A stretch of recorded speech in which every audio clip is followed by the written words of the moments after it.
God has given us the word because primarily He wants us to understand who He is, to understand who is this God whom we worship. And the second reason why God has given us His word is that through the word, He speaks to us clearly. What is it that He wants us to do during our life in this world? So when we read the New Testament passages in this context, we come to know step by step about God the Father, about Jesus Christ, His Son, about the Holy Spirit, and what is the expectation of God as regards us after He has revealed Himself to us. So today's portion, which we have taken from Mark's Gospel, chapter 1, verses 16 to 28, we can broadly divide it into three headings. There are three segments.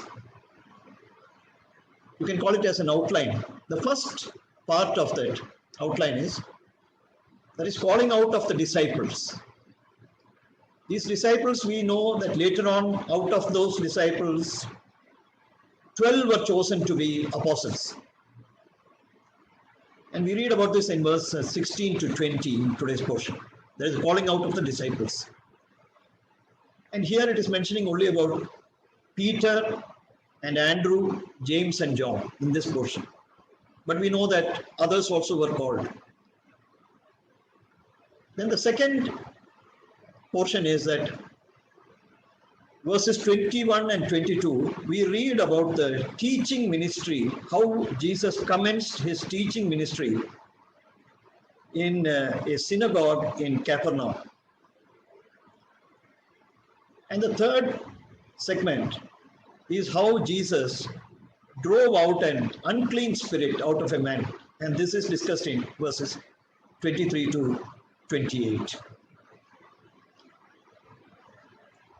So when we come to the first portion, that is verses 16 to 20, that is regarding the call of Peter and Andrew and James and John, there is something which really surprises us. That is one call from Jesus. We may think, Jesus just said, "Come ye after me." And we read in verse 18 that straight away they forsook their nets and followed Him. Then when James and John were called also, it is written that immediately after He called them, they left their father in the ship, they left the servants, and they went after Him. But actually, to understand this portion, we have to refer to the other Gospels also. This was not the first interaction between Jesus and the four people who are mentioned here. Jesus had been dealing with them even earlier. First of all, Andrew, he was a disciple of John the Baptist. And John the Baptist identified Jesus as the Lamb of God. And when Andrew heard it, he followed Jesus and he found out where Jesus was staying. And we read about this in John's Gospel, chapter 1, that they stayed with Jesus because it was night. And then Andrew found his brother Simon and told him that we have found the Messiah. And Peter comes to see Jesus. And then we also read in the other Gospels how on an earlier occasion, how Jesus, he got into the boat of Simon Peter and he preached to the crowds on the lake of Galilee. The crowd was very big. So he selected the boat of Simon Peter and he preached to the crowd from the boat. And after the preaching was over, Jesus said that go out deeper and let down your net for a catch. And Simon Peter, he said that we have toiled all night and we have not caught anything. And then, but because Jesus had given the word, they put down the net, and the net was about to break because such a great catch of fish was there. And there, Simon Peter was able to recognize that this is not just an ordinary person. So there were some interactions earlier. But here we come to know that there is a specific calling which is being made to Simon Peter on this occasion. When Simon Peter and Andrew, they are casting the net into the sea. In this portion, in the 7th verse, when Jesus said, "Come ye after me," this was with a definite call that now you have to leave your profession and you have to come. And it is in the same way that he called James and John also. Even though earlier also he had interaction not only with these, but also with, we read also about Philip and Nathaniel, who is also referred to as Bartholomew. Jesus had called them because they are also from the same town. So here, once they gave a call, once Jesus gave a call, we find that he does not leave an option for them to go back to fishing. Earlier, when Andrew, he was a disciple of John the Baptist, we find that still after that also he was fishing. And even on the earlier occasions, after the interactions with Jesus was over, they went back to their profession. But in this instance, the call of Jesus is with a definite purpose. And he's telling that in the 17th verse, "Come ye after me, and I will make you to become fishers of men." Beloved brothers and sisters in Christ, Jesus Christ is the same yesterday and today and forever. Even today, he's calling you and me. And if we obey that call, he will make us to become fishers of men. A fisher of men, it means that calling the people of this world, calling them out of this world to come into the kingdom of God. And that is a very noble calling. It is probably the highest profession which is ever there. Because the greatest thing is the kingdom of God, the kingdom of heaven. What does it profit a man if he gain the whole world and lose his soul? So a man who is called by Jesus to become a fisher of men, he is in partnership with Jesus to rescue those people who are perishing, who are going to hell.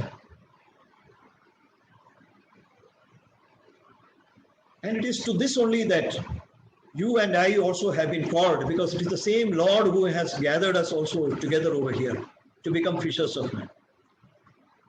Now, among the fishers of men also, there is a stage where we are disciples. And that is what I want to tell you about. See, a disciple, if we see, he is a student, he is a learner, and he goes on to become a scholar. It is not just the word of God that we are studying, but we are learning the character of Jesus Christ, as we are called to be his followers, because he said, "Come ye after me." That means you be my follower. The student is only as good as his teacher. Here in this case, we have got the highest of teachers, and that is Jesus. And he is the best of teachers. He teaches very well. But as in any institution, there are good students and there are students who do not pay much attention. There are people who will The pupils, they will be learners, and some will go on to become scholars. Some will follow the example of their master. And here in this context only, the best students are called by the teacher to be an apostle.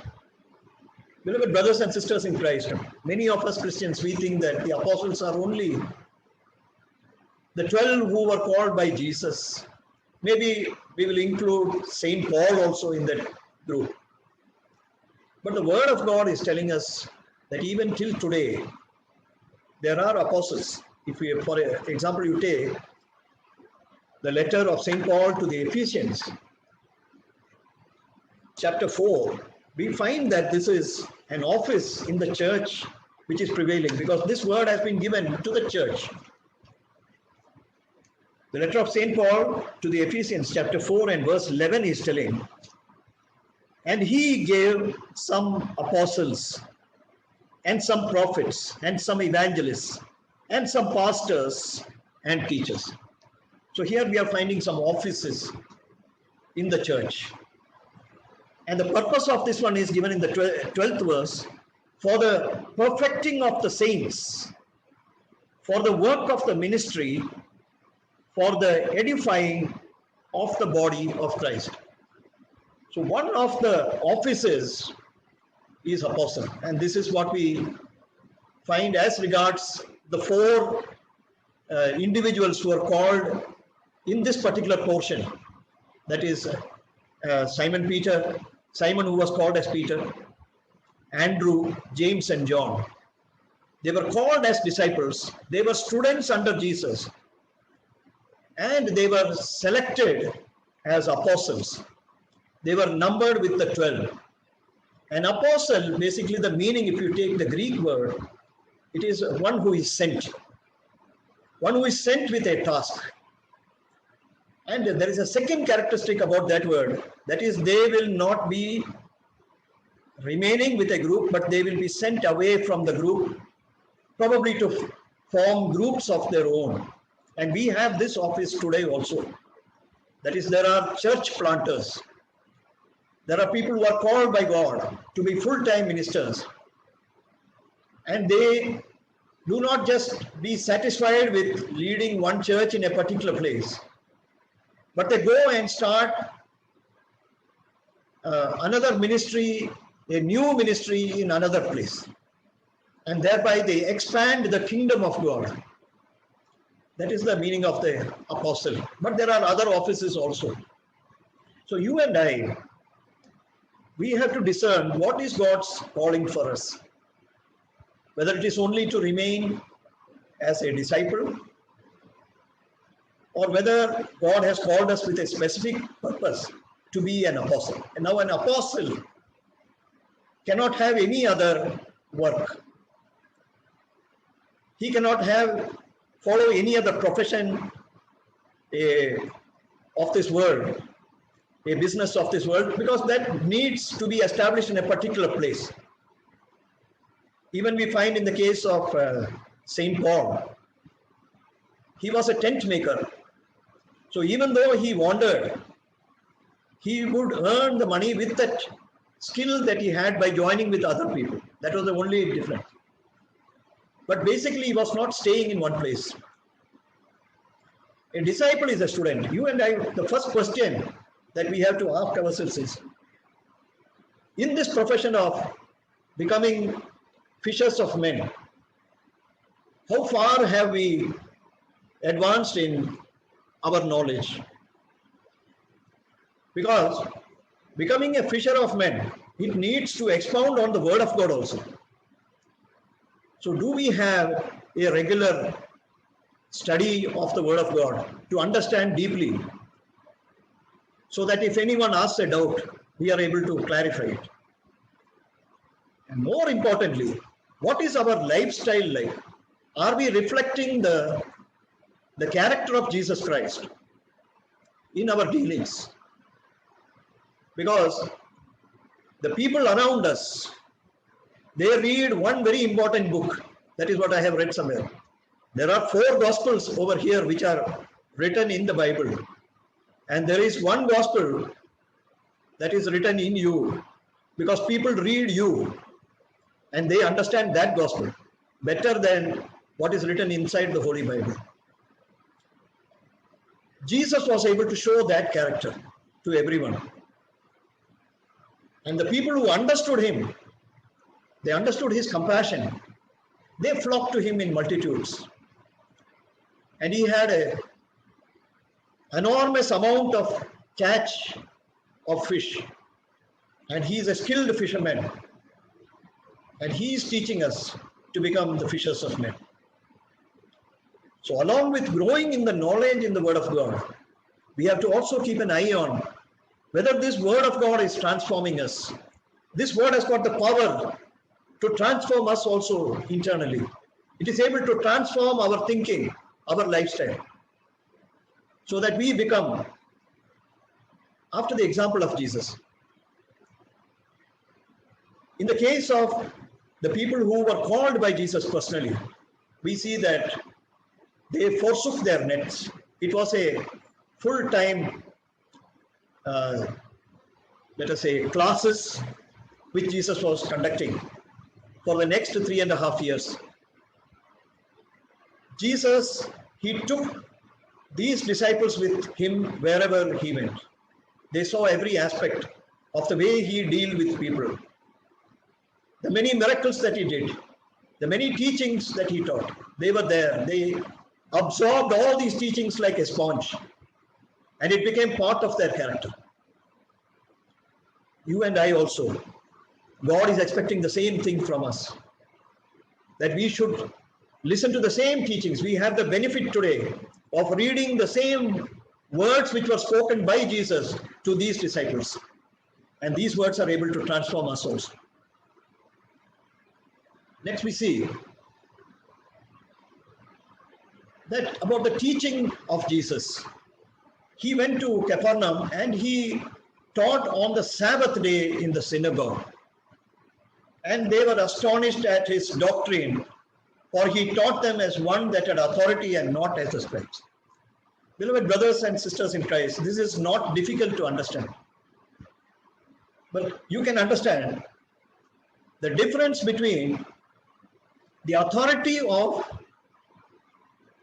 an ordinary teacher who has got whatever he has got in his knowledge. He must have got it from some other source.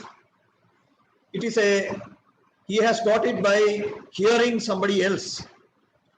Between such a teacher and between a person who is the author of the textbooks which are being taught, there is a huge difference. The very author of these words, the Holy Spirit, is the Spirit of Jesus Christ. And that is the spirit of knowledge of God. So when the author spoke, he spoke with authority. Probably it is like the students who were listening to a lecturer who was teaching in a college. And one fine day, the author of a very complicated book which they were studying came over there personally and took one chapter. That was the amount of surprise that the students had, the hearers had, because he taught with authority. He knew everything. He is the knowledge of God. He was with God from the beginning. And when he taught with authority. He was not like the scribes. About the scribes, maybe perhaps it is interesting that how these people, the scribes, they became well versed in the law. Those days, there were no printing presses. There were no machines for typing. So the scribes, they would write down copies of the Torah with their own hand, and repeatedly, by writing the words carefully without making any mistake, they were able to memorize all the scriptures. So in that way, they knew what was mentioned in the scriptures. But as regards the interpretation, as regards the deep expounding of that word, they needed a scholar to come. And there was no higher scholar than Jesus Christ himself who came. The teaching ministry, that was for teaching, to explain things. When Jesus was in this earth, he explained about the principles of the kingdom of God. He explained about the things which are in heaven, because who can teach about heaven except the one who came down from heaven? And that is Jesus. Jesus only came down from heaven. And he could tell about the things which are there in heaven. And he could tell about how the way that God wants the interpretation of his word. And that was why Jesus, in the 3 years that he taught, he touched on all the important things. In fact, the most essential things that we must learn from God's word has been taught by Jesus, and it has been recorded for us for our benefit in the Gospels.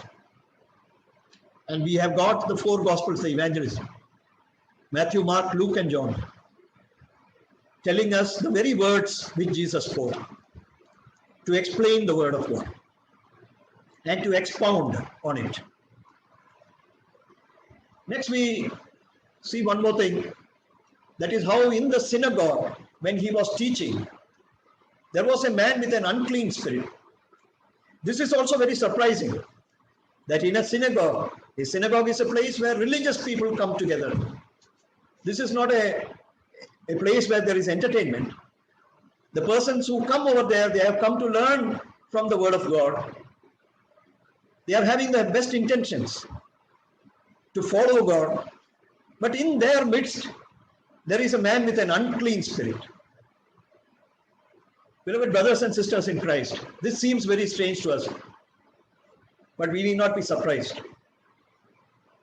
Because the unclean spirit, there is another word for it also. That is, there is a demon-possessed man.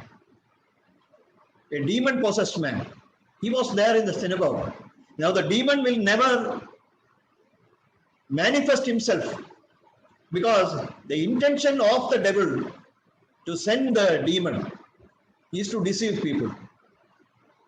It is to expand his hold upon human beings, to lead them in the opposite way from God. Now this man who was possessed with the demon, we do not know whether he was also aware of it. But when he saw Jesus, he cried out with a loud voice. He could not remain still. Today the greatest danger is that this demon, his manifestation is not visible. But probably he may be there even in religious circles, misleading people, misguiding people, even becoming a shepherd of people, to take the people astray. Now in this case, when the demon saw Jesus, he knew that he could not remain hidden anymore. So he tried his last weapon. And he cried out. And you look over here, what are the words that he spoke? He said, Jesus of Nazareth. He is speaking about the humanity of Jesus. Jesus, he came from Nazareth as a man. And you see how he is addressing Jesus. I know thee who you are, the Holy One of God. He did not say that you are the Son of God or that you are God. This Holy One of God, it can even mean that you are a prophet. The ones who are listening, let us say that, out of all the faiths which are on this world, in this world, there are some faiths who acknowledge Jesus as a prophet. They also use this word, the Holy One. But that is not what Jesus is. Jesus is God. Jesus is the Son of the Most High God. Jesus, he became as a man, but he is the Messiah, the anointed one of God. But here we do not find any mention of this. And what is the reason why this evil spirit shouted out?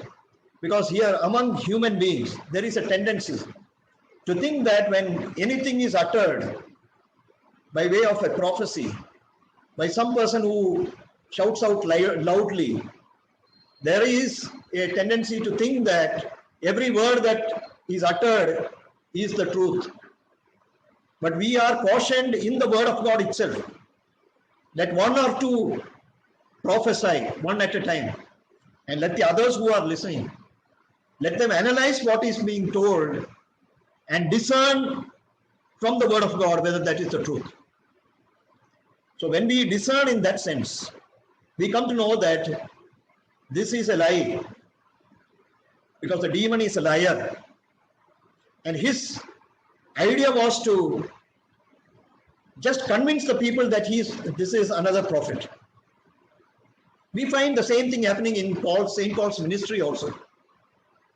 There was a woman who was a soothsayer, and she followed Paul wherever he went and started saying that you listen to him because he has been sent by God. But when we find that Paul finally had enough, he turned back around and he rebuked the evil spirit and told that spirit to come out. We do not need the ministry of demons to tell to other people who we are.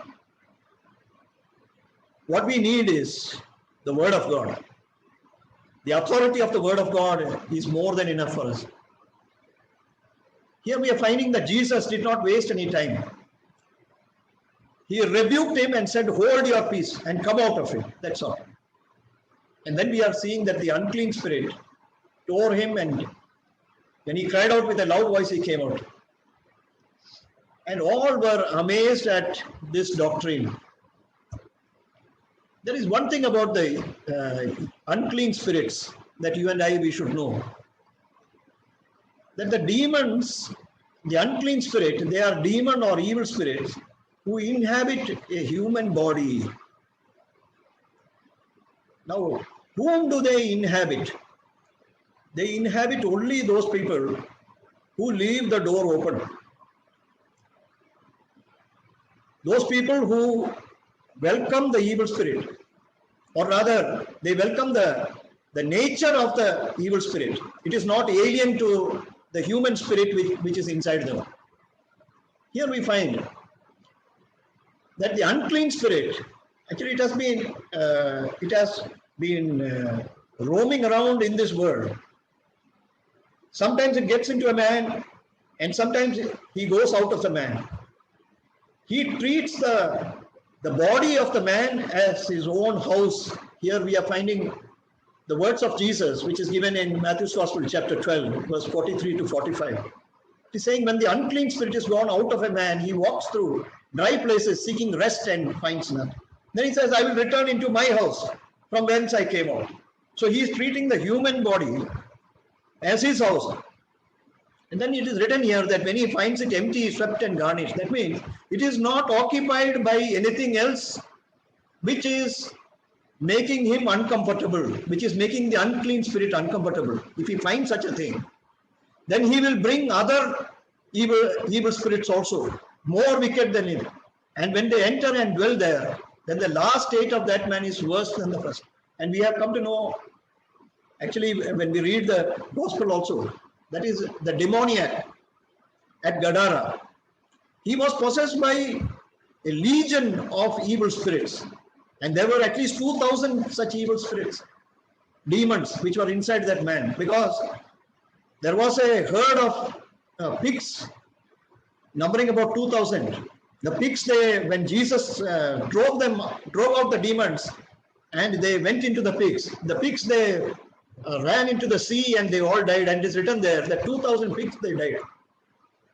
So there were at least 2,000 demons inside that man. So here it is very important for us to realize, first of all, that there is an existence of the demon. You and we should not deceive ourselves into thinking that these are only some psychological phenomena. Just because the demon is silent, it does not mean that he does not exist. In fact, There are so many problems that are being created by the demons inside the churches itself. We find confusion. Uh, we find so many quarrels and fights. We find wrong teachings coming in, because these are all the works of the devil. The demons are the agents of the devil who are sent to do this sort of work only. So we should, first of all, we should realize the existence of the unclean spirit. And second thing, what we have to realize is that since we are the students, since we are the disciples of Jesus, the power to drive out these demons has been given into our hands. So this is very important. One of the works that we have to do is to destroy the works of the devil, because that is the reason why Jesus came into the world. And the works of the devil are, today it is being carried out through the demonic people. You will realize one thing, that when you are speaking the gospel to people, sometimes you will find their attention being diverted. I don't know whether you have observed it. You will find diversions coming. You will find that fellow is distracted. Some of them fall asleep. I have seen this. I was speaking to someone, and it is not that I was speaking for a long time. But when I started telling about the gospel, this person started yawning, and then he went to sleep.